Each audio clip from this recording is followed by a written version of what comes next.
बात, मुक्ति सबको मिली है। पूतना को भी मिली, अघासुर को भी मिली, बकासुर को भी मिली, कंस को भी मिली, रावण को भी मिली, कुंभकर्ण को भी मिली, इन सब राक्षसों को भी मिली जिन्होंने भगवान को खूब अपशब्द कहे। और वही मुक्ति राधे कृष्ण कृष्ण कृष्ण राधे गाने वाले हम आप सबको भी मिल जाए तो हम में और राक्षसों में अंतर क्या है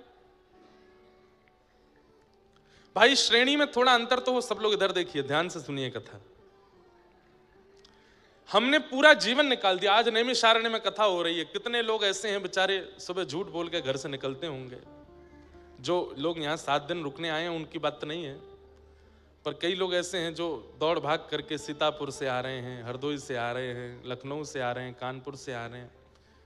उस सुबह कुछ ना कुछ बहाने बना के जाते होंगे। कथा सुनने के बात नहीं कहते, उनको कुछ और कह के निकलते होंगे। वो यहाँ आके कथा सुन रहे हैं।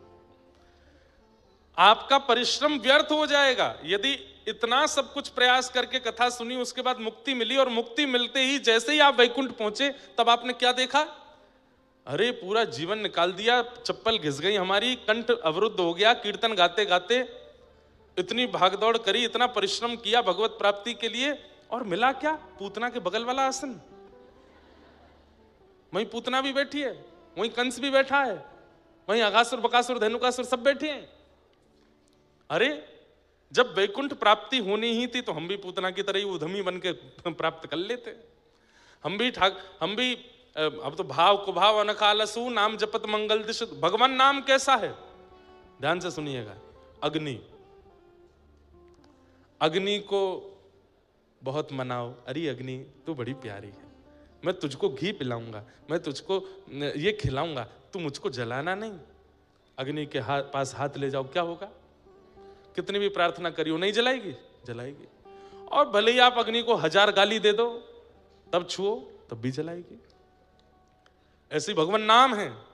भाव से जपो चाहे बिना भाव के जपो, वो अपना प्रभाव तो करेगा, उसका प्रभाव तो होगा। वो अपना स्पर्श से जो गतिविधि नाम से होती है वो होगी ही होगी। तो हमें तो इस बात का बड़ा कंसर्न है कि भाई इतनी कथा गा करके, इतना सब कुछ करके, इतनी मेहनत करके, इतना परिश्रम करके, जीवन पूरा ठाकुर जी को अर्पित करके मुक्ति मिली, और उसमें भी मुक्ति में क्या मिला? वही स्थान मिल गया जो सब राक्षसों को भी मिला है। तो फिर हम में और उनमें अंतर क्या है? ये सब बातें श्री सुखदेव जी महाराज परीक्षित को समझा रहे हैं। बोले मुक्ति प्राप्त करना बड़ी बात नहीं है, अंते नारायण स्मृति। जीवन भर तुमने भले कितना भी पाप किया हो, लेकिन अंतिम श्वास निकलते समय गलती से भी बोल दिया हे हरि नारायण गोविंद मधुसूदन। अजामिल की कथा सुनिए। छोटे पुत्र का नाम नारायण था। यमदूत पकड़ने के लिए आए तो अपने पुत्र को बुला रहा था, नारायण बचाओ, नारायण आओ। इतने में ही विष्णुदूत आ गए और यमदूतों को भगा करके उसको वैकुंठ ले गए। जीवन भर इतना पाप किया, व्यभिचार किया, दुर्भाव किया, लेकिन अंत में नारायण बोलने मात्र से सदगति हो गई। एक बहुत सुंदर बात है। एक बात बड़ी प्रसिद्ध है, जन्म जन्म मुनि जतन कराई, अंत राम कही आवत नाही। ये कहना जितना आसान है कि अंतिम श्वास में नारायण राम कृष्ण हरि नाम आ जाए, उतना ही कठिन है, क्योंकि अंतिम श्वास में इन्हीं की याद नहीं आती, बाकी सबकी याद आ जाएगी। जिस व्यक्ति से आप 25-30 साल से मिले नहीं, उसका नाम भी याद आ जाएगा अंतिम श्वास में, लेकिन ठाकुर जी का नाम याद नहीं आता। हमारे हिंदू वैदिक सनातन धर्म में इसलिए सबके नाम भगवान नाम रखने की आज्ञा क्यों दी गई? भले ही अंतिम श्वास में दूर के रिश्तेदार के बालक का नाम भी याद आया, उसका नाम यदि माधव हुआ तो कम से कम उसका नाम स्मरण करके मुक्ति तो मिलेगी। लेकिन आजकल नए गुरुजी आए हैं समाज में, गूगल गुरुजी, वही नामकरण कर रहे हैं बच्चों का। ऐसे ऐसे नाम आ रहे हैं बच्चों के। अच्छा, आजकल के युवा सोचते हैं कि थोड़ा मॉडर्नाइजेशन होना चाहिए, नाम में थोड़ी विचित्रता होनी चाहिए, थोड़ा बोलने में स्वीट लगना चाहिए। अरे भाई, ये सोच के नाम मत रखो। कहीं उसमें इतनी आसक्ति हो गई कि अंतिम श्वास में उसका नाम लिया गया और कहीं वो नाम भगवान का नहीं हुआ, तो फिर सदगति से वंचित हो जाओगे। और आप अपना विचार मत करो, अरे आपके बालक से आपके पिता का प्रेम हो गया, दादाजी का प्रेम हो गया, कहीं उन्होंने उसका नाम अंत में ले लिया तो उनकी सदगति हो जाएगी। गोपाल सहस्त्र नाम है, विष्णु सहस्त्र नाम है, इनसे नाम रखो बालकों के, राधा सहस्त्र नाम है, उनसे नाम रखो। और गूगल पे ऐसे ऐसे नाम बताए जाते हैं, उसका क्या अर्थ है? अब मैं नाम बोलूंगा नहीं मन से, पता नहीं आप में से किसी के बच्चे का हुआ तो फिर दुखी हो जाओगे कि हमारे बच्चे का भी यही नाम है। पर नहीं, नाम भगवान नाम पर रखिए। क्या पता किसी व्यक्ति की आसक्ति आपके बालक में हो गई और उसने अंतिम श्वास में ले लिया नाम, तो कम से कम अपने जीवन के पापों से मुक्त तो हो जाएगा वो। इसलिए भगवान नाम रखिए बालकों का। वैसे अभी गूगल गुरुजी ने नाम धरे हैं, पूर्व समय में भी कई बड़े बुजुर्गों के नाम भी बड़े अलग होते थे। अब मिश्री देवी, जिनका नाम मिश्री है, उसका नाम कोई बोले अंतिम श्वास में तो कैसे मुक्ति मिले? मिश्री देवी बोल के कोई मरा होगा तो अगले जन्म में मक्खी ही बना होगा, ताकि मिश्री पे ही भिन बनावे। अंते अंते यामति सागति, अंत में जो सोच के मरते हैं वही मिलता है। और किसी का नाम है पिंकी, और वो मृत्यु के समय बहुत आसक्ति के कारण भूल गया हो पिंकी, अगले जन्म में क्या बनेगा वो? उसको मुक्ति तो नहीं मिलने वाली। निकनेम भी जो रखते हैं बच्चों के, वो इतने ऊटपटांग मत रखा कीजिए। अब बताओ, पप्पू कोई बोल करके अगर प्राण त्याग दे तो उसका क्या होगा?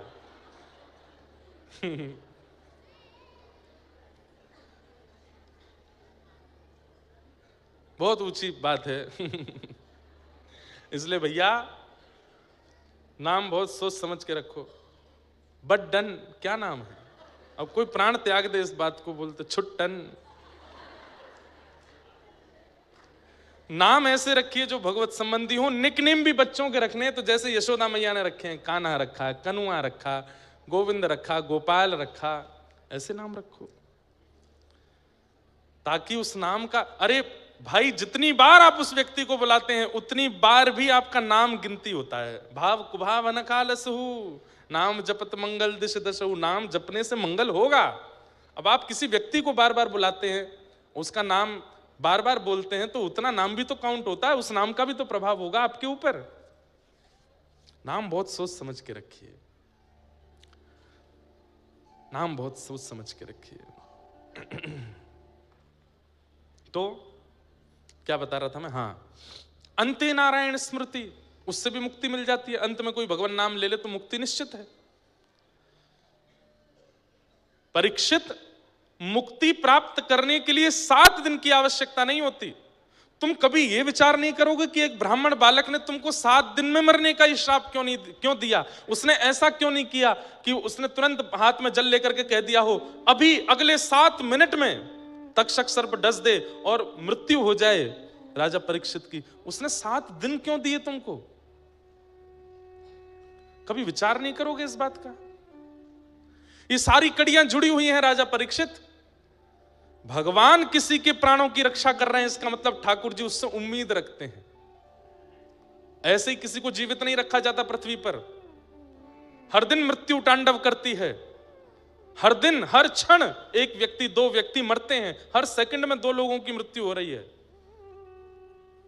उस मृत्यु की गणना में हम इतने विलंब से क्यों आ रहे हैं? ताकि उतना समय ठाकुर जी हमको दे रहे हैं। भाई कोई एग्जाम दे रहा है बच्चा, टाइम ओवर हो गया, उसके बाद टीचर लेने के लिए आता है, बच्चा रिक्वेस्ट करता है 5 मिनट और दे दो। टीचर अगर दे देता है इसका मतलब वो टीचर चाहता है कि तुम पास हो जाओ, तुम अच्छा कर लो, तुम अपने इस क्लास को निकाल के आगे पहुंच जाओ। हम सब वही बच्चे हैं जिनको ठाकुर जी ने समय दे दिया है। हम सब वही बालक हैं कि ठाकुर जी, हमने कह दिया ठाकुर जी बस 50 साल और। ठाकुर जी कह रहे हैं दे रहा हूं, अब तू निकल के दिखा इससे। लेकिन उस 50 साल में भी वही विषय भोग विलास, उल्टे सीधे सारे छल कर्म। अरे हम पूर्व के किए हुए कर्मों का हिसाब बराबर करने आए हैं इस जन्म में। पूर्व का तो हिसाब बराबर किया नहीं, इस साल का नया हिसाब बना लेते हैं। तब क्रोध में भर करके ठाकुर जी फिर हमको 84 लाख में नचाते हैं। तेने मांगा था मुझसे, अब वही टीचर, उससे बच्चे ने कहा 15 मिनट और दे दीजिए मैम, मैं अभी सारे क्वेश्चन कर दूंगा, जल्दी जल्दी कर, जल्दी कर। और 15 मिनट में भी करने के बाद जब रिजल्ट आया तो फेल हो गया, तो वो टीचर कितनी नाराज होती है, तेरे को मैंने एक्स्ट्रा टाइम दिया था, फिर भी फेल हो गया, क्या पढ़ा फिर तूने? ठीक वैसे ही बंधुओं, हम आप सब वही बालक हैं जिनको एक्स्ट्रा टाइम मिल गया है। इस जीवन का कोई भरोसा नहीं, कभी भी प्राण जा सकते हैं, लेकिन हर दिन सुबह उठ करके जगह आप देखते हो कि आप जीवित हो, तो ये विचार कीजिए कि आज मुझसे कुछ उम्मीद है ठाकुर जी को, मैं आज भजन करूं, नाम करूं, कथा सुनूं, अपने जीवन को सफल बनाऊं। तो मुक्ति प्राप्त करने के लिए बहुत समय की आवश्यकता होना आवश्यक नहीं है। राजा परीक्षित, अंतिम घड़ी में, अंतिम क्षण में भी यदि नाम सुना दिया जाए तो भी मुक्ति मिल जाती है। 7 दिन बचे, खाओ पियो करो आनंद, 7वां दिन जब आएगा तब मैं आ जाऊंगा और तुम्हारे प्राण निकल रहे होंगे, उस समय तुम्हारे कान में कह दूंगा श्री कृष्ण गोविंद हरे मुरारे हे नाथ नारायण वासुदेव, प्राण छोड़ देना, मुक्ति मिल जाएगी तुमको। तुम मुक्ति की कामना कर रहे हो और फिर ऊपर से 7 दिन बता रहे हो, इतनी योजनाएं करने की आवश्यकता नहीं है, मुक्ति के लिए 1 सेकंड काफी है। पर 7 दिन मिले हैं, इसका क्या करोगे? राजा परीक्षित बोले, मैं चरणों में प्रणाम करके कहता हूं, मुझे बताइए मैं क्या करूं? बोले, राजन, मुक्ति एक क्षण में मिलती है, भक्ति प्राप्त करने में थोड़ा समय लगता है। तुम याचना करो कि 7 दिन में तुम भक्ति सुनो और भक्ति सुन के भक्त बन जाओ, भक्त बन जाओ। राजा परीक्षित बोले, मैं भक्त बनूंगा 7वें दिन और फिर उसके बाद मेरी मृत्यु हो जानी है, मुक्ति मिल जाएगी, तो फिर इससे फायदा क्या होगा? बोले, बहुत बड़ा फायदा है। बोले, क्यों? मुक्ति का मतलब मृत्यु के बाद भगवान का दर्शन और भक्ति का मतलब जीते जी भगवान का दर्शन। तुम 7 दिन बाद वैकुंठ में ठाकुर जी को देखने की योजना बना रहे हो और मैं चाहता हूं कि तुम्हारी अंतिम श्वास निकले उससे पहले तुमको ठाकुर जी का दर्शन हो जाए। भक्ति में वो सामर्थ्य है कि वो जीवित अवस्था में भगवत दर्शन कराती है। हमारे ठाकुर जी की जहां ब्याहुला हुआ गिरधर लाल जी का, तो जो श्री जी के पक्ष के जो परिवार था वो सामान्य परिवार नहीं है। जयपुर के सरस कुंज के आचार्य चरण, उनकी श्री जी उनके भाव से ब्याह हुआ। श्री अलवेली माधुरी शरण जी महाराज, उनके परंपरा के कई पद में गाता हूं, सरस माधुरी जी के।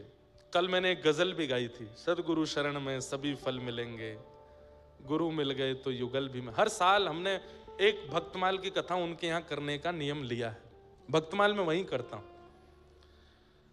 उनकी ही परंपरा में एक याकूब हसन, मोहम्मद याकूब करके एक भक्त हुए, उन्हीं की परंपरा में पूर्व में। उनका नाम श्री सरस माधुरी जी ने रखा था सनम। क्या नाम रखा था? वैसे तो उनका नाम कुछ और, दीक्षा के बाद नाम बदल देते हैं ना, शिष्य का एक नाम भगवत संबंधी नाम रखते हैं। जैसे हमारी परंपरा में जब दीक्षा होती है तो गोवर्धन रामानुज दास या फिर यमुना रामानुज दासी, ये इन भावों से नामकरण होता है। तो मोहम्मद याकूब, राजस्थान में एक स्थान है अलवर, वहां के एक प्रोफेसर के बेटे थे मोहम्मद याकूब, और इनके जो पिताजी थे वो अजमेर में एक हॉस्पिटल में उनकी नौकरी लग गई थी। बहुत ध्यान से सुनिएगा, भक्ति की सामर्थ्य देखिए। हम तो हिंदू हैं, हम तो वैष्णव हैं, हम तो कथा सुनते हैं, और मैं कोई अभिमानवश नहीं कह रहा हूं। हमने दीक्षा देना गत वर्ष प्रारंभ किया। उन दीक्षा लेने वाले सब वैष्णव बालकों में 4 बालक मुस्लिम भी हैं जिन्होंने दीक्षा ली है। जब दीक्षा लेने के लिए आते तो मैं पहले पूर्व का नाम पूछता हूं कि आपका नाम क्या है, तो नाम बताते हैं, और नाम के बाद फिर उस नाम से जो प्रेरणा मिलती है वो नाम गुरु प्रदत्त नाम उनकी शरणागति में रखते हैं। दिल्ली की बात थी, एक बालक आया, उसको दीक्षा दी। तो हमारे दीक्षा में 5 संस्कार होते हैं। 5 संस्कार में पहले तप्त मुद्रा दी जाती है, शंख चक्र, उसके बाद तिलक दिया जाता है, उसके बाद मंत्र दिया जाता है, और फिर नाम दिया जाता है। तो मुद्रा देने के बाद हमने पूछा तुम्हारा नाम क्या है? नेत्र सजल हो गए। मैंने क्या हुआ? बोले आप छोड़ तो नहीं देंगे? मैंने कहा क्यों छोड़ूंगा, नाम बताओ। आप मुझे मना तो नहीं कर देंगे? मैंने कहा मैं नहीं करूंगा, नाम तो बताओ। तो फिर उसने अपना नाम, कुछ अली करके नाम था, नाम बताया। बोले महाराज जी मैं रोज गीत गोविंद करता हूँ, रोज कथा सुनता हूँ, मैं बिहार का निवासी हूँ, मेरा पूरा खानदान कट्टर मुस्लिम है, पर एक बार एक रील देख ली थी मैंने और मैं उस समय बड़ी विषम स्थिति में था, प्राण त्यागने की स्थिति में था, और वो रील देख करके मैंने फिर ढूंढा कि कौन है। फिर मैंने उसके बाद कथा सुनी। मैं पिछले 2 साल से पूरी कथा सुनता हूँ। मुझसे आप गीत गोविंद सुन लीजिए, मुझसे आप नारायण कवच सुन लीजिए, गीत गोपी गीत सुन लीजिए, मुझे सब याद है। घर वालों से छुप छुप के सब करता हूँ। मेरी माँ मेरी सहायक है। मैंने उन्हें बताया कि मैं दीक्षा लेने वाला हूँ, हिंदुओं के गुरु जी से दीक्षा ले रहा हूँ। तो महाराज जी एक मेरे ऊपर कृपा है भगवान की, क्या मेरा पूरा खानदान गरीब है, बस मैं कमाने वाला हूं, इसलिए कोई उंगली नहीं उठा रहा है मुझ पर, तो इसलिए मैं दीक्षा लेने आया हूं। उसका हमने नाम रखा गिरधर प्रिय रामानुजदास। और मांस मदिरा बहुत दूर की बात है, प्याज लहसुन भी नहीं खाते वो। और जिस दिन से दीक्षा ली हमसे मिले भी नहीं है, बोले कि जब कुछ प्राप्त कर लूंगा तब आऊंगा आपके पास, आपको निराश नहीं करूंगा। आपने शरणागति की है तो आपको कुछ सुनाने के लिए या कुछ अनुभव करके ही आपके पास आऊंगा, तब तक मुख नहीं दिखाऊंगा आपको। मैंने कहा जय हो भैया। तो मोहम्मद याकूब अलवर में रहते थे, उनका चरित्र है पूरा। पिताजी एक हॉस्पिटल के हेड बन गए थे अजमेर में, तो पिताजी ज्यादातर अजमेर रहते थे, कभी कभी अलवर आते थे। इनकी माताजी जो थी वो भी मुस्लिम थी, लेकिन जैसे बच्चों को कईयों को नॉवल पढ़ने का शौक होता है, किताब पढ़ने का शौक होता है, इनकी माँ ने भी बचपन में कई किताबें पढ़ी और पढ़ते पढ़ते उनके हाथ रामचरितमानस पढ़ गए। और उन्होंने जब मानस जी को पढ़ा, तुलसीदास जी के कृत मानस जी को, तो इतना मन लगा, उसको पढ़ती रही। इनके पिता ने, माँ ने, सबने डांटा, तेरा ब्याह होने वाला, ये छोड़ दे। ये छुपा करके मानस जी अपने घर ले आई और अपने पति से छिपके पढ़ती थी। लेकिन जब पति की नौकरी लग गई अजमेर में, तो ये बड़ी खुश, पूरे दिन मानस जी पढ़ती थी। तब इनको किसी ने कह दिया कि तुमने मानस जी पढ़ ली, अब एक बार वाल्मीकि रामायण भी पढ़ो। अब वाल्मीकि रामायण संस्कृत में है, उसकी हिंदी टीका तो है नहीं, उस समय नहीं थी। तब मोहम्मद याकूब ये डॉक्टरी की पढ़ाई कर रहे थे अलवर में। तब इन्होंने अपने पुत्र से एक दिन कहा, बोले तुम पढ़ने में इतने अच्छे हो, जो चाहते हो वो पढ़ लेते हो, अपनी माँ की एक इच्छा पूरी करोगे? बोले कहिए ना माँ, मैं क्या करूं? तो बोले कि है तो विपरीत बात, पिता को पता चले तो हो सकता है कि मारपीट तक उतर आवे, और समाज को पता चले तो बहुत बड़ा बहिष्कार, मृत्यु दंड तक मिल सकता है। लेकिन मेरी एक इच्छा है, मेरा मन इतना राम में लग चुका है, मैं इतना ज्यादा उनमें खो चुकी हूं, चलते फिरते मुझे राम दिखते हैं। तो इनके पुत्र बोले माँ कैसी बात करती हो, ये तो हिंदुओं के भगवान है। बोले हाँ, मैं छुप छुप के मानस पढ़ती हूँ, मेरा बहुत मन है कि मेरे प्राण निकले एक बार, उससे पहले मैं वाल्मीकि रामायण पढ़ूं, परंतु वो संस्कृत में है, मैं पढ़ नहीं पाऊंगी, समझ नहीं पाऊंगी,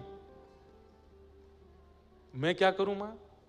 बोले तुम पढ़ने में बहुत अच्छे हो, तुम जल्दी जल्दी याद कर लेते हो, तुम संस्कृत पढ़ लो, और संस्कृत की विद्या अध्ययन करके, संस्कृत सीख करके तुम मुझे वाल्मीकि रामायण रात में छुप करके कमरे में बैठ के सुनाओ, जब जब पिता नहीं रहेंगे तो मैं वाल्मीकि रामायण सुनूं, मेरी एक अंतिम इच्छा है। तो मोहम्मद याकूब बोले माँ मुझे पढ़ाएगा कौन संस्कृत?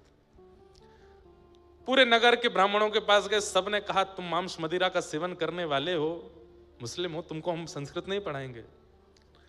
तो माँ ने कहा बेटा मेरे लिए इतना नहीं करेगा? बोले क्या? तू छोड़ दे मांस मदिरा, नहीं खाया कर। बोले माँ हमारा एक त्योहार है, उसमें तो खाना ही पड़ता है। बोले कि दिखाना सबको पर खाना नहीं, और इतना विश्वास किसी ब्राह्मण को दिला दे कि तू नहीं खाएगा, शायद वो तुझे पढ़ा दे। कल जो मैंने एक पद गाया था ना गोस्वामी तुलसीदास जी का, वो यहां सिद्ध होता है कि मोहम्मद याकूब की मां को राम जी मीठे लग गए हैं, जो मोहे राम लागते मीठे, इतने मीठे लग गए कि अपने पुत्र को पूरे विपरीत क्रिया करवा दी, अपने धर्म से विपरीत। तब एक अलवर के पास के एक ब्राह्मण थे, उनको जब इन्होंने विश्वास दिला दिया कि मैं शुद्ध रहूंगा, पवित्र रहूंगा, आप कृपा कर मुझे संस्कृत पढ़ाओ, तब उन्होंने 6 महीने संस्कृत का अध्ययन किया, और 6 महीने में इतना याद कर लिया, इतने अद्भुत। अपनी डॉक्टरी की पढ़ाई भी करते थे, वहां पर भी निपुण, और रात्रि छुप करके संस्कृत पढ़ने जाते। संस्कृत जब पूर्ण रूपेण आ गई, तब वाल्मीकि रामायण लेके आए और अपनी माँ को सुनाते, श्लोक कहते, फिर उसका अर्थ सुनाते, फिर श्लोक कहते, अर्थ सुनाते। माँ तो सुनते सुनते सुनते भाव विभोर होकर सो जाती, लेकिन इनके ऊपर जो उसका असर होता था वो अलग था।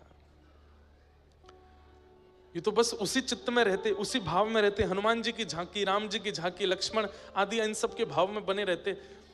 अब वाल्मीकि रामायण पढ़ के रामचरित्र तो इनको सब समझ में आ चुका था। अब इच्छा प्रकट हुई कि अब रामायण तो हो गई, अब मैं क्या पढ़ूं।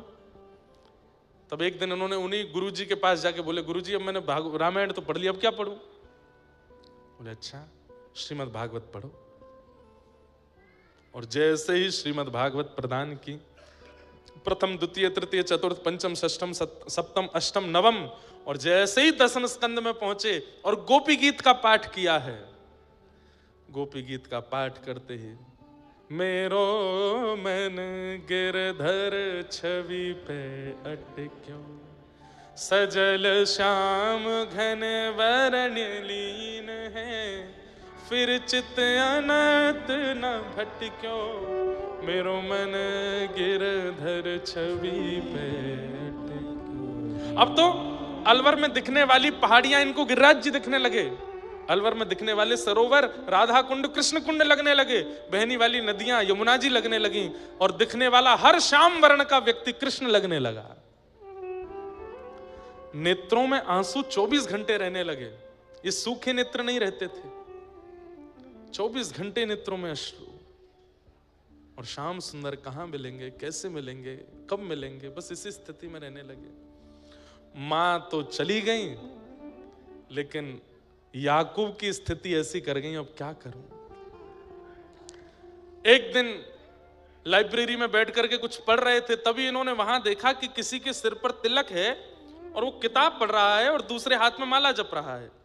इन्होंने जैसे उसको देखा, धीरे धीरे उसके पास गए और पास जाकर के बोले, आपने तिलक लगाया है, कंठी माला पहनी, आप क्या जप रहे हैं। बोले मेरे गुरुदेव ने मंत्र दिया है, इस मंत्र से भगवत प्राप्ति होगी, प्रिया प्रियतम की प्राप्ति होगी। ये चरणों में गिर गए, मुझे ये मंत्र दे दीजिए, मुझे भी उनका दर्शन करना है। बोले तुम तो मुस्लिम हो। बोले मैं हूं, पर मैं जन्म से होऊंगा, शरीर से होऊंगा, पर मेरा मन पूर्ण रूपेण। अब ये तो वहीं बैठ के गोपी गीत सुनाने लगे, सारे भाव सुना दिए। बोले मैं पूर्ण योग्य हूं, आप मुझे स्वीकार कर लीजिए, कैसे भी करके मंत्र दे दो। बोले मंत्र मैं नहीं दे सकता, मंत्र तो गुरु देते हैं। बोले अपने गुरुदेव से मिलवा दीजिए। तब इन्होंने कहा परसों गुरुदेव घर आ रहे हैं, उनका सत्संग है, 600-700 वैष्णव आएंगे, तुम भी आना, चुपचाप आके बैठ के सुनना। श्री सरस माधुरी शरण जी महाराज घर आए और मोहम्मद याकूब बैठ करके सुन रहे थे। दीक्षा लेना तो दूर की बात, जैसे ही गुरुदेव आए हैं, उनकी रूप देखते ही, उनकी झांकी देखते ही, उनकी चाल, उनके नेत्र, उनका मुखमंडल देखते ही ये मूर्छित होकर गिर पड़े। इनको ऐसा लगा जैसे मानो प्रिया प्रियतम एक तनु होकर के मेरे सामने आ गए। होश में लाए, बोले तुम कुछ कहना चाहते हो, बात करो। बोले कुछ नहीं, मेरे सारे समाधान पूर्ण हो गए। बोले तुम्हें दीक्षा की, दीक्षा भी हो गई, इनके दर्शन ही दीक्षा है, बस ये जो आज्ञा कर दें वो। उन्होंने भी हृदय से लगाया और दीक्षा प्रदान करी। और इनका नाम वैसे तो कुछ सरस करके कुछ नाम रखा, प्रिय सरस ऐसे करके कुछ नाम रखा, लेकिन फिर गुरुदेव को बहुत इनको देख करके बड़ा आनंद आता था, तो इनका नाम सनम साहब रख दिया। क्या नाम रखा? सनम साहब। और सनम साहब जी ने फिर ऐसे ऐसे पद गाए हैं, ऐसे ऐसे भाव गाए हैं श्री प्रिया प्रियतम के मिलन के। अनुपम माधुरी जोड़ी हमारे श्याम श्यामा के, ये सब भाव उसी परंपरा के। तो मुक्ति मतलब मृत्यु के बाद भगवत दर्शन, और भक्ति मतलब जीते जी ठाकुर जी का अनुभव। चाहे आप किसी जाति में हो, बिरादरी में हो, परंपरा में हो, कैसे नहीं हो, इससे कोई फर्क नहीं पड़ता। भक्ति जीवन में आ जाती है तो जीते जी ठाकुर जी का अनुभव होने लगता है। ठाकुर जी अनुभूति ही कराते हैं, ये बात लिख लीजिएगा, अनुभव ही होता है उनका। जैसे उस दिन नंदू भैया को यहां पर कोई डाल मचलती हुई दिखी। अब आप भूत प्रेत नहीं मानना, जिनको देख के भय लगे समझो वो भूत प्रेत है, और जिनको देख करके और देखने की इच्छा हो, जिस अनुभूति को देख करके, जिस भाव को देख करके और समीप जाने की इच्छा हो, समझ जाना वो अबनॉर्मल स्थिति जो दिख रही है वो ठाकुर जी ही हैं, वो आपको ही अनुभव करा रहे हैं। भक्ति, तुम भक्ति चुनो, मुक्ति नहीं। श्री परीक्षित जी महाराज, राधिका किशोरी संग रमन तुम्हारा, मुझको दिखा दो कभी ऐसा नजारा। राधिका किशोरी संग रमण तिहारा, मुझको दिखा दो कभी ऐसा नजारा। फिर चाहे मैं मर जाऊं, फिर चाहे मैं मर जाऊं, फिर चाहे मैं मर जाऊं, फिर चाहे मैं कैसे बसा कर नैनन में, छिपा कर नैनन में, बसा कर नैनन में, छिपा कर नैनन में, ओ बसा कर नैनन में, छिपा कर नैनन में, बसा कर नैनन में, छिपा कर नैनन में। ए मनमोहन तुम्हें रिझाऊं, मनमोहन तुम्हें रिझाऊं, ओ तोहे नित नए लाड़ लड़ाऊं, ओ तोहे नित नए लाड़ लड़ाऊं, बसा कर नैनन में, छिपा कर नैनन में, बसा कर नैनन में, छिपा कर। श्री राधा रमण लाल की।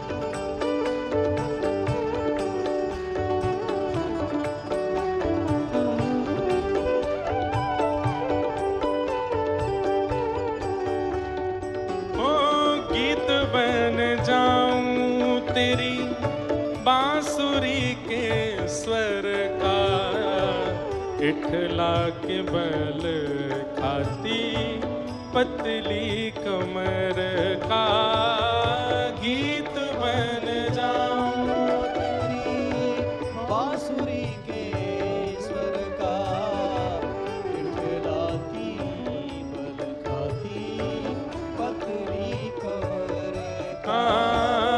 गीत बन जाऊं तेरी बांसुरी के स्वर का, इठलाती बल खाती पतली कमर का, पीला पटका बन जाऊं, पीला पटका बन जाऊं, ओ पीला पटका बन जाऊं, पीला पटका बन जाऊं, बसा कर नैनन में, छिपा कर नैनन में, बसा कर नैनन में, छुपा कर नैनन में, ओ बसा कर नैनन में, छिपा कर नैनन में, बसा कर नैनन में, छुपा गाँव भाव से। ए मनमोहन तुम्हें रिझाऊं, मनमोहन तुम्हें रिझाऊं, हो तो है नित नए लाड़ लड़ाऊं, तो है नित नए लाड़ लड़ाऊं, कैसे बसा कर नैनन में, छिपा कर नैनन में, बसा कर नैनन में,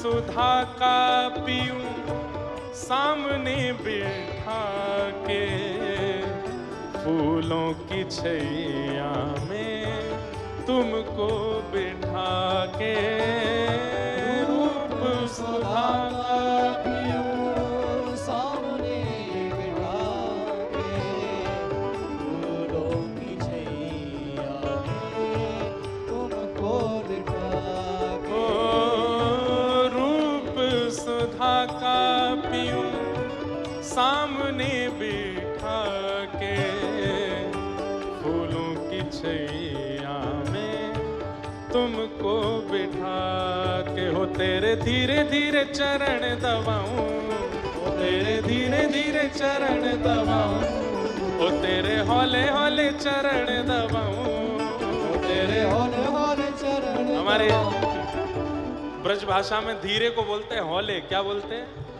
अरे भैया ने हौले हौले चलियो, धीरे धीरे चलियो। ओ तेरे हौले हौले चरण दबाऊं, तेरे हौले हौले चरण दबाऊं, हाँ बसा कर नैनन में, छिपा कर नैनन में, बसा कर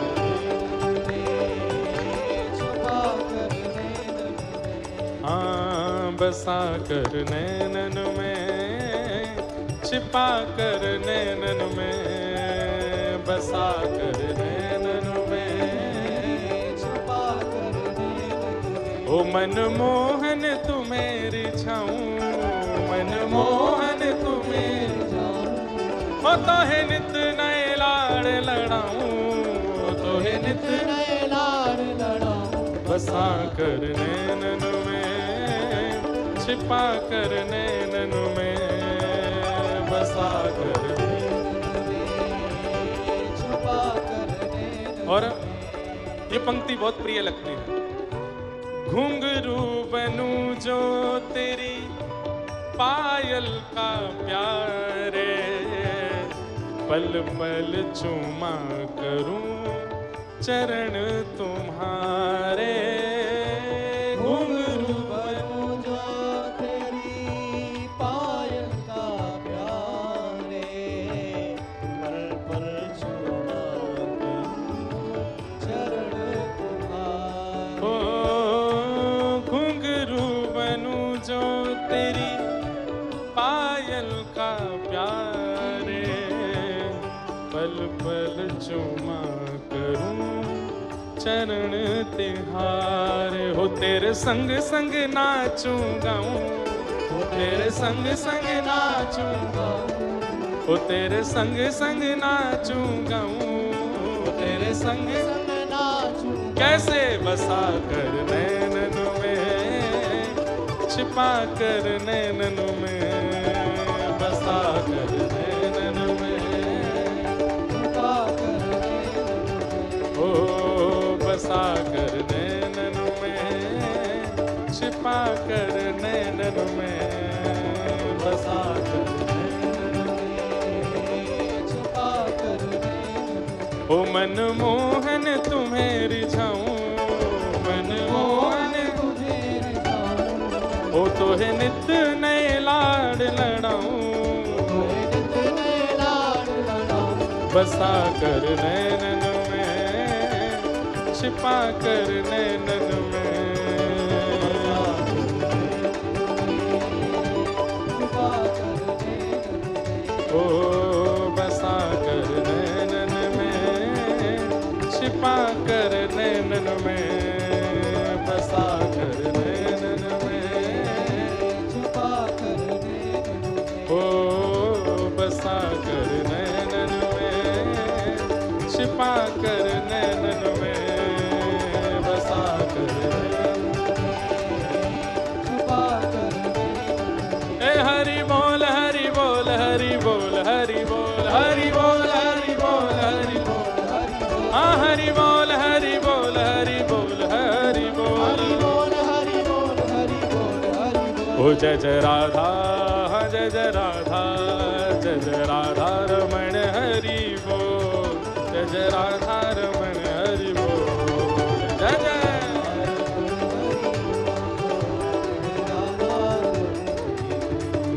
ए हरि बोल हरि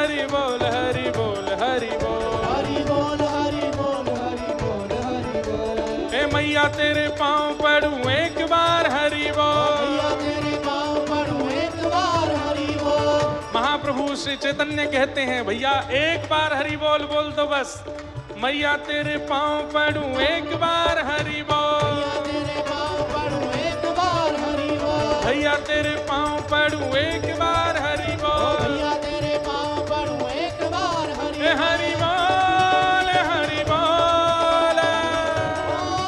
हरि बोल। ए हरि बोल हरि बोल। हरि बोल हरि बोल।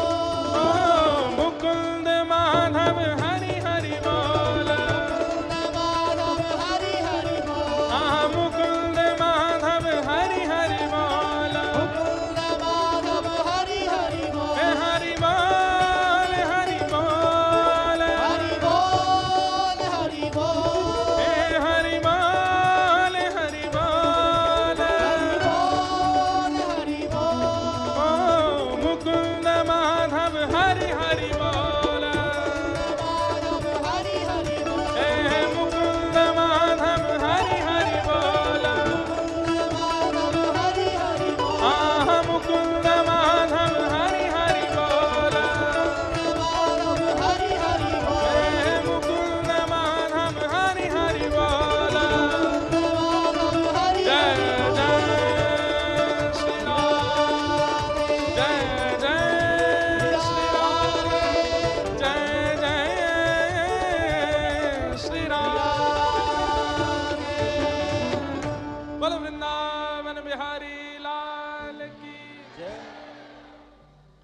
राधिका किशोरी संग रमण तुम्हारा मुझको दिखा दो कभी ऐसा नजारा।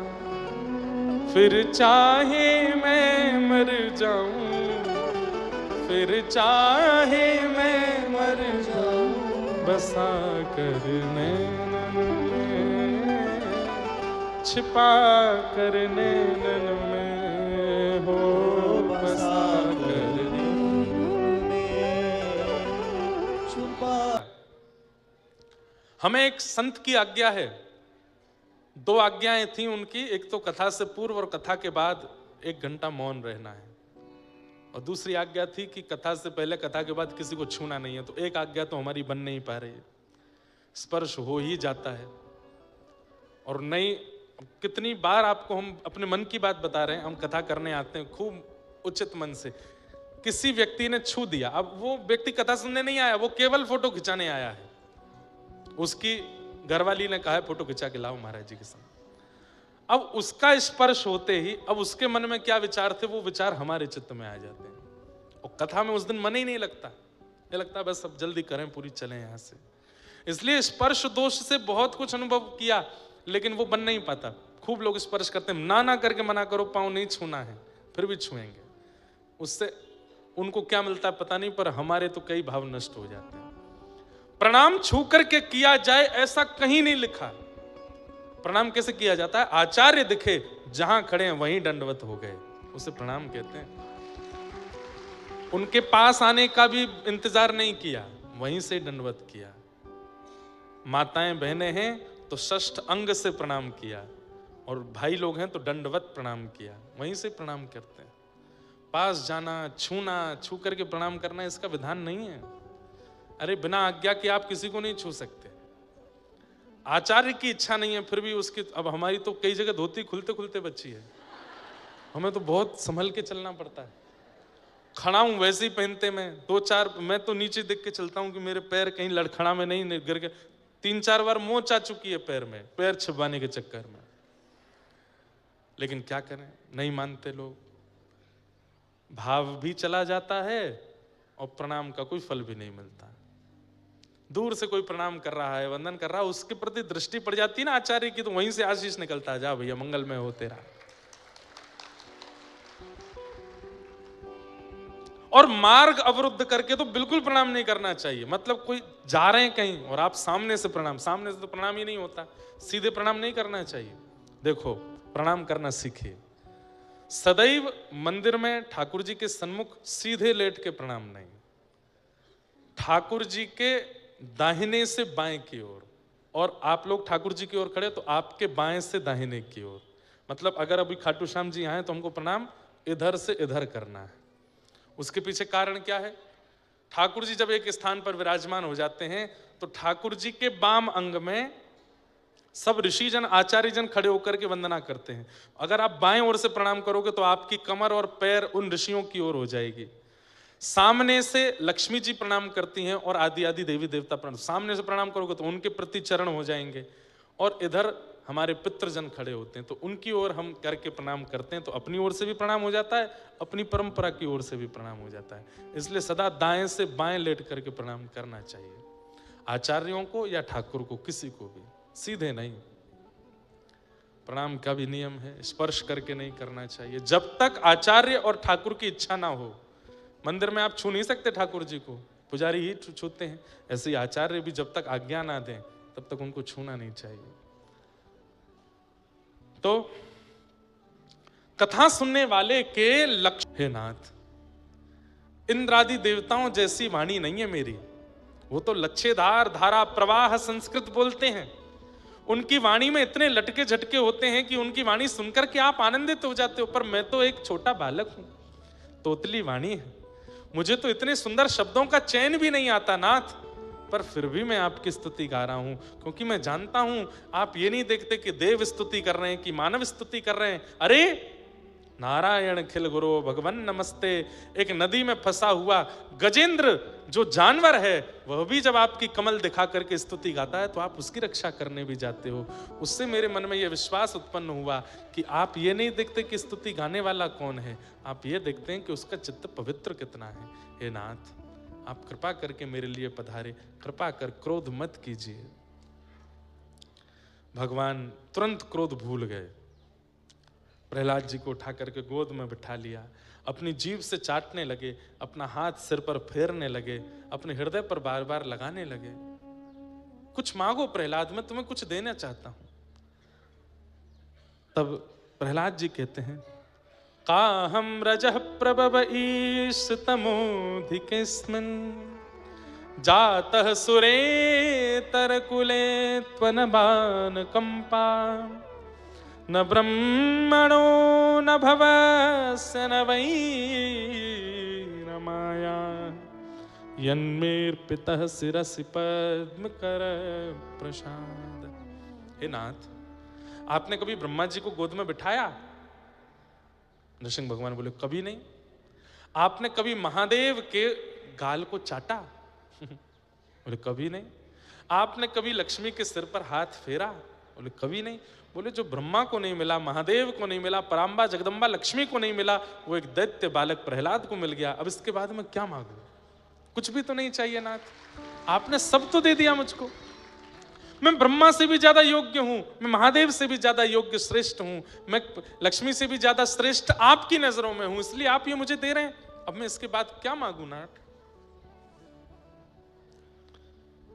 आहा, ठाकुर जी बिकते जा रहे हैं बार बार प्रहलाद की बातें सुन के। तब ये प्रसंग इतना अद्भुत, हमने वो फिल्म जिन्होंने बनाई उनसे भी कहा ये वाला प्रसंग दिखाना था।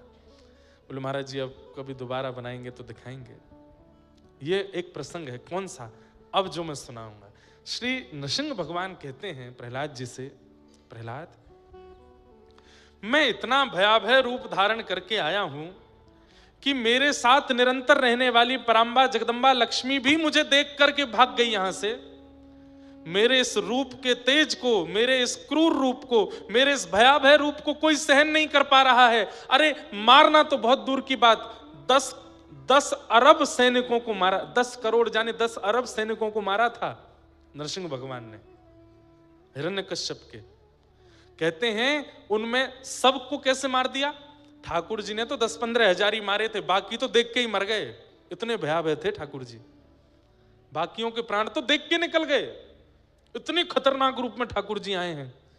श्रीमद् भागवत में वर्णन आता है, यक्षों ने स्तुति गाई, किम पुरुषों ने स्तुति गाई, सब ने आकर के स्तुति गाई, पर स्तुति गा के जैसे ही नेत्र खोल के ठाकुर जी को देखते सब भाग जाते हैं वहां से, कोई देख नहीं पा रहा है। वे सब लोग तो समय समय पे मेरा दर्शन करते हैं प्रहलाद, पर तू तो एक छोटा सा बालक है। मुझे ये तो पता है तूने ऐसा कभी नहीं सोचा था कि मैं ऐसा आऊंगा बन करके। सब इतने भयभीत हो गए, तुझे मेरे रूप को देख के डर नहीं लगा? तो प्रहलाद जी कहते हैं, बोले नाथ, मैं एक वो प्रेमी हूं जिसने अपने प्रियतम से मिले बिना ही बहुत कुछ विचार कर लिया था। जब मिलेंगे तो ये करेंगे, जब मिलेंगे तो वहां बैठेंगे, जब मिलेंगे तो ये खाएंगे, ये सब मैंने चिंतन किया था। तो मैं ये चिंतन करता रहता था कि मेरे प्रभु जब आएंगे तो मैं क्या करूंगा। मैं उनके एक एक रों को घंटों घंटों तक देखूंगा ताकि वो मेरे नेत्रों में बस जाए, ताकि उनकी छवि मेरे चित्त में ऐसी बैठ जाए कि वो कभी निकले ना। नाथ, आप जब से आए हो ना, तब से मैं आपके रों देख रहा हूं, और अभी तक मैं चरणों के ही रों देख पाया हूं, मैंने आपका मुख देखा ही नहीं है। मेरी दृष्टि चरणों में ही अटकी पड़ी है। जिनके चरण इतने सुंदर हैं, जिनके चरण इतने इतने आकर्षक हैं, उनका मुख कितना सुंदर होगा। मैं तो ये सोच सोच करके ही बावला हो रहा हूं। नाथ, आपको आए हुए कितने घंटे हो गए, तब से मैं चरण ही देख रहा हूं नाथ, मैंने आपका मुख नहीं देखा, मैं आपके चरणों को ही देख रहा हूं। हृदय से लगा लिया प्रहलाद।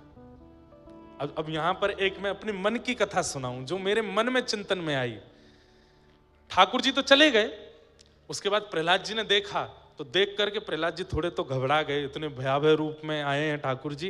लेकिन जब भगवान चले गए तो प्रहलाद जी ने मन में सोचा, ध्रुव के लिए आप हरि बन करके आ गए, गजेंद्र के लिए आप गरुण पर बैठ करके आ गए, शायद मेरी आराधना में ही उग्रता रही होगी, या मेरी आराधना में ही ऐसा कुछ रहा होगा जिसके लिए आपको नृसिंह बन के आना पड़ा। नाथ, आप इतने क्रूर बन करके, इतने विशाल विकराल बन करके आए, शायद मैंने आराधना में कोई कमी छोड़ी होगी। तो ये बात ठाकुर जी को पता चल गई कि प्रहलाद ऐसा सोच रहा है। तब ठाकुर जी ने कहा, चिंता नहीं करो, आज मैं खंभ से नृसिंह बन करके आया हूं। कलिकाल में इसी नृसिंह चतुर्दशी पर किसी को वेदना होगी, तब मैं अति सुंदर बन के आऊंगा। और नृसिंह चतुर्दशी का दिन था, श्री वृंदावन में कथा चल रही थी, और वहीं बैठ करके सुन रहे थे श्री गोपाल भट्ट गोस्वामी। और उन्होंने जब सुना कि खंभ भेदन करके भगवान नृसिंह प्रकट हो गए, दौड़ करके गए और अपने शालिग्राम भगवान के सामने रोने लगे कि आप खंभ भेदन करके जब नृसिंह बन सकते हो, तो इस शालिग्राम से आप ठाकुर बन के क्यों नहीं प्रकट हो सकते। उन्हीं की विरह वेदना पर शालिग्राम से अति अति विकराल रूप में जो नृसिंह बन करके प्रकट हुए थे सतयुग में, इसी कलिकाल में ठीक नरसिंह चतुर्दशी की रात्रि को, यानी कि अगले दिन बुद्ध पूर्णिमा के दिन, शालिग्राम से श्री राधा रमण लाल के रूप में प्रकट हो गए। बोलो राधा रमण लाल की। मुझे ऐसा लगता है जैसे मुखौटा पहन के लोग घूमते हैं ना, जिन लोगों को ऐसे शेर का रूप बनाना हो, भालू का रूप बना, तो ऊपर से पहनते हैं, स्पाइडरमैन बनते हैं आजकल के बच्चे, सुपरमैन बनते हैं। ऐसे ही ठाकुर जी हिरण्यकश्यप को मारने के लिए मुखौटा पहन के आए थे शेर का, पर भीतर जो बैठे थे वो वही हैं जो वृंदावन में राधा रमण लाल के रूप में विराजमान है। भीतर तो यही बैठे थे। एक बार एक व्यास जी कथा कहने के लिए गए। कथा कहकर के जब लौट करके आए तो पत्नी ने पूछा, हो गई कथा? बोले हाँ। बोले आपकी पोथी कहाँ है? बोले पोथी तो वहीं रह गई राजा के यहाँ। बोले जाओ ले आओ। व्यास जी वापस लौट करके गए तो द्वार पर राजा की बेटी मिली। व्यास जी को देख के प्रणाम किया। व्यास जी, आपने ऐसी कथा सुनाई, इतनी अद्भुत कथा सुनाई कि आपकी कथा सुन के मेरे प्रश्नों का उत्तर मिल गया। बोले अच्छा, क्या सुना था तुमने? बोले मैंने सुना कि सुभद्रा को अर्जुन बहुत अच्छे लगते थे, तो दोनों ने भाग के ब्याह कर लिया। मुझे भी कोई प्रिय लगता है। अब मुझसे कोई कहेगा कि तुमने ये गलत किया, तो मैं तो कह दूंगी व्यास जी सुना के गए थे, आपने बड़ी कृपा की।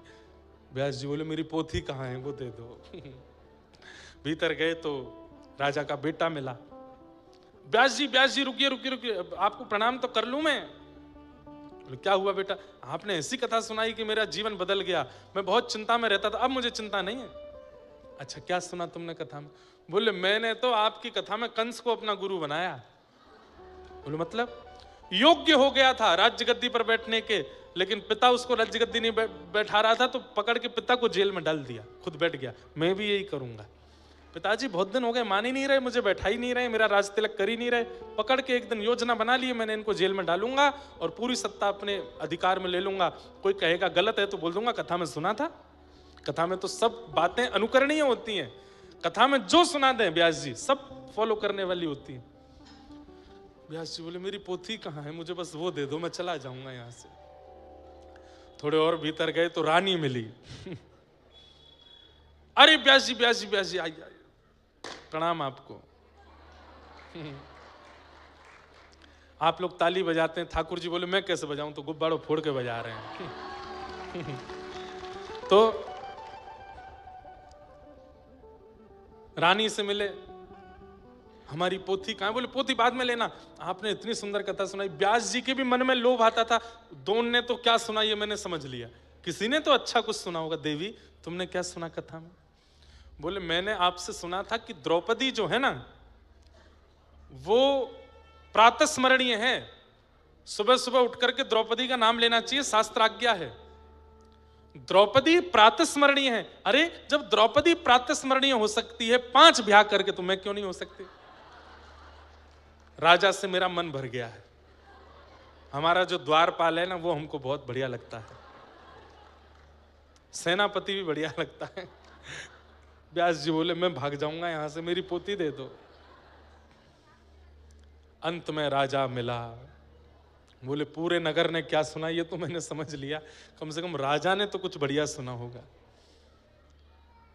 राजा को दंड नीचे से ही हाथ जोड़ करके व्यास जी ने कहा, राजा ने कहा प्रणाम व्यास जी। बोले क्यों आए हैं? बोले मेरी पोथी रह गई थी, पोथी लेने आया हूं। मंत्री जी ने जाकर के कान में कह दिया। बोले पोथी वोथी नहीं, इनको दक्षिणा नहीं दी थी आपने, दक्षिणा लेने आए हैं। राजा ने कहा सुनिए व्यास जी, आपकी कथा सुनकर के मैंने एक बहुत सुंदर उसमें से कथा सुनकर के मैंने जीवन में उतारा। बोले क्या? आपने कुछ अच्छा सुना होगा, आप बता दो। बोले मैंने सुना कि शांति दूत बनकर के भगवान कृष्ण गए कौरवों से कहने की पांडवों को 5 गांव दे दो, पर मैंने गुरु बनाया दुर्योधन को, उसने कह दिया सुच्चग्रैव न दास्यामि बिना युद्धेन केशव, सुई के नोक के बराबर जमीन भी बिना युद्ध के नहीं दूंगा। मुझे पता है आप दक्षिणा मांगने आए हो, पहले 2-2 हाथ लड़ो तब दक्षिणा दूंगा। व्यास जी बोले पोती धरे रहो, क्योंकि तुम्हारा कल्याण तब भी नहीं होगा। कथा में ये सुना तुम लोगों ने? तो कई लोग कथा में अपने मतलब की बात सुनते हैं। कथा में करणीय, अनुकरणीय और श्रवणीय सब बातें कही जाती हैं। कई कथाएं केवल सुनी जाती हैं, वो पालन नहीं करनी है, और कई कथाएं अनुकरणीय होती हैं। अब यह विवेक उत्पन्न सबके चित्त में नहीं हो पाता कि क्या करना चाहिए क्या नहीं। अब यहां तो कथा पूतना की भी सुनाई जाएगी, शूर्पणखा की भी सुनाई जाएगी। और शूर्पणखा की तरह आप भी थोड़ी मनचली बन करके चली जाओ किसी से, चलो मुझसे ब्याह करो, मैंने कथा में सुना था। कथा में तो सब कहा जाएगा, पर अनुकरणीय विषय और श्रवणीय विषय दोनों होते हैं। तो कंस ने अपने पिता और चाचा दोनों को पकड़ के बंदी बना के जेल में डाल दिया और स्वयं राज्य गद्दी पर बैठकर पालन करने लगा। किसी ने आकर के कहा कि मथुरा के लोग आपसे बहुत डरते हैं, कुछ ऐसा करो कि सबको आपसे प्रेम हो जाए। तभी दिखी चाचा की बेटी देवकी जा रही है। कंस ने सोच लिया अपनी बहन का ब्याह करूंगा, उसमें खूब आंसू बहाऊंगा, पूरे नगर को दिखाऊंगा देखो मैं कितना भावुक हूं। तो मेरे प्रति जो क्रूरता की भावना रखते हैं ये सब प्रेम की भावना रखेंगे। सूरसेन मंडल के राजा सूरसेन के पुत्र वसुदेव जी के साथ अपनी चचेरी बहन देवकी का विवाह किया, कन्यादान किया, खूब मात्रा में वैष्णवों को बुला करके भोजन प्रसाद पवाया। और महाराज मथुरा के लोग थोड़े थोड़े भावुक हो रहे थे कंस को देख करके, कितने उत्साह से अपनी बहन का ब्याह कर रहा है। लेकिन मथुरा के लोग पिघल तो तब गए जब सारथी को उतार करके स्वयं बैठ गया रथ पे, मैं विदा करूंगा अपनी बहन को। विदा करने के लिए जब रथ चलाने लगा, आकाश में बैठे देवताओं ने कहा ये मथुरा के लोग पूजा करने लगेंगे इसकी, ये इसी को भगवान मान करके भजेंगे, और यही कंस चाहता है। तुरंत आकाशवाणी कर दी कि अरे कंस, जिस बहन को तू विदा करने जा रहा है इसी का अष्टम गर्भ तेरा काल है, सुनते ही भूल गया वो तो कि कहाँ मुझे आंसू बहाने थे, मुझे तो रथ चलाना था, मथुरा के लोगों के मन में जगह बनानी थी। तलवार निकाल करके केश पकड़ लिए, नव विवाहित देवकी के केश पकड़ करके, और जैसे ही सर धड़ से अलग करने लगा, वसुदेव जी ने चरण पकड़ लिए। बंधुओं,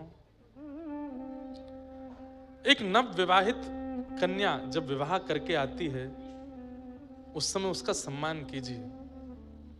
क्यों? उस समय उसके चित्त में, बुद्धि में, व्यवहार में, सब में ऐसा परिवर्तन आ रहा होता है। वो सब कुछ छोड़ छाड़ करके आई है, एक नए घर में आई है, बहुत कुछ उसके जीवन में हो रहा है। उस समय पर जब उसका अपमान होता है ना, वो ब्रह्म हत्या के समान लगता है। कई घरों में देखा जाता है, नव विवाहितों के साथ आते ही सास ससुर उसके ऊपर उल्टा सीधा बोलने लगते हैं, क्या क्या कहने लगते हैं, और सब चीज होती है। और विवाह के 2, 4, 10 दिन बाद ही वो आत्महत्या कर लेती है, आदि आदि ऐसे कुछ कई केस आते हैं। नहीं, कम से कम विवाह के उपरांत 1 वर्ष तो उसको देना चाहिए समझने के लिए। उसकी कई छोटी मोटी गलतियों को भी क्षमा करना चाहिए। उसके साथ व्यवहार में बहुत सूक्ष्मता का ध्यान रखना चाहिए। एक नव बालक जैसे जन्म लेकर के घर आवे तो 2-3 साल उसको गोद में ही रखते हैं ना, ऐसे नव विवाहित उस स्त्री को भी वैसे ही रखना चाहिए।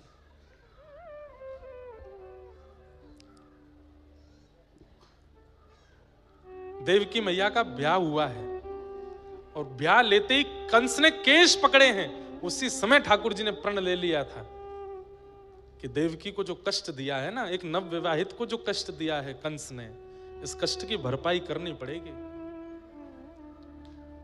तलवार निकाल करके जैसे वध करने लगा, चरणों में वसुदेव जी ने प्रणाम करके कहा, जितने बालक जन्म लेंगे हम सब तुमको दे देंगे, कृपा करके इनसे कुछ मत कहो। 6 बालकों को कंस ने मार दिया। 7वें बालक के रूप में श्री बलराम जी आए। भगवान ने जन्म लेने से पहले योग माया को आज्ञा करके कह दिया कि स्थानांतरित कर दो, और स्थान परिवर्तित कर दिया। 6वें बालक ने गर्भ में ही प्राण त्याग दिए। 7वें बालक ने, ऐसा खबर कंस को लगी, लेकिन वो प्राण नहीं निकले हैं। कुछ महीने देवकी के गर्भ में रहने के बाद बलराम जी रोहिणी के गर्भ में चले गए, और अब 8वां बालक होने वाला है। भादों का महीना आया, मंदम मंदम आकाश में जल धारा गिर रही थी। सब सैनिक सोए थे, दरबान सोए थे, मथुरावासी सोए थे, नगरवासी सोए थे। मंदिराचल पर्वत पर पवन देव पहुंचे और चंदन के वृक्षों से कृपा पूर्ण उनकी सुगंधी मांगने लगे। चंदनों ने अपनी सुगंधी दी, पवन देव उन चंदन की सुगंधी को लेकर के पूरे ब्रह्मांड को चंदन से आच्छादित कर रहे हैं। आकाश से इंद्रदेव प्रोक्षण करके पृथ्वी को पवित्र कर रहे हैं। ठाकुर जी का अवतरण होने वाला है। जैसे ही मध्य रात्रि हुई, देवकी मैया के गर्भ से एक दिव्य तेज प्रकट हुआ, और उस दिव्य तेज के साथ शंख चक्र गदा पद्मधारी श्रीमन नारायण कृष्ण रूप में प्रकट हो गए। बलबाल कृष्ण लाल की। सब लोग हाथ जोड़ के वंदन करो। तमद्भुतम बालकमंबुजक्षणम चतुर्भुजम शंख गदायुधायुधम श्रीवत्सलक्ष्मं गलसौभकौस्तुभं पीतांबरम सांद्रपयोदसौभगम। ठाकुर जी पीतांबरी पहन के आए हैं, गले में कौस्तुभ मणि पहन के आए हैं, हाथों में शंख चक्र गदा पद्म चतुर्भुज रूप धारण करके ठाकुर जी आए हैं। रूप देख करके देवकी मैया ने चरणों में प्रणाम किया। ठाकुर जी पीछे हटे, मैया मैं लाला हूं, मुझे प्रणाम कर रही हो आप? बोले लाला वाली फीलिंग नहीं आ रही हमको। 4 भुजा वाला लाला होता है, हैं? कौन सी मैया के गर्भ से बालक जन्म लेते, कपड़े पहन के कौन सा बालक आता है? और कपड़े ही नहीं, कौस्तुभ मणि पहन करके आए हो, शंख चक्र गदा पद्म लेकर के आए हो। गर्भ से ऐसे बालक आएगा तो मां प्रणाम ही करेगी कि गोद में खिलाएगी? ठाकुर जी बोले, मैया हमें सब विचार करके आना पड़ता है। बोले आप राक्षसों के लिए आते हो कि भक्तों के लिए आते हो? ठाकुर जी बोले हम भक्तों के लिए आते हैं। तो बोले फिर ये शंख चक्र क्यों लेके आए हो? बोले जन्म लेते ही कंस मारने आता है, तो फिर ये मत कहिए कि भक्तों के लिए आते हो, राक्षसों के लिए आए हो। चक्र हाथ में लाए हो, गदा लाए हो, इसका मतलब राक्षस का ध्यान करके लाए हो। ठाकुर जी ने कहा मैया मैं हाथ जोड़ूं, अभी सब अंतर ध्यान कर देता हूं। बोले आप तो बालकों की तरह लीला करो। ठाकुर जी बोले, मां मैं बालक बन भी जाऊंगा तो इस कारागृह में क्या लीला करूंगा मैं?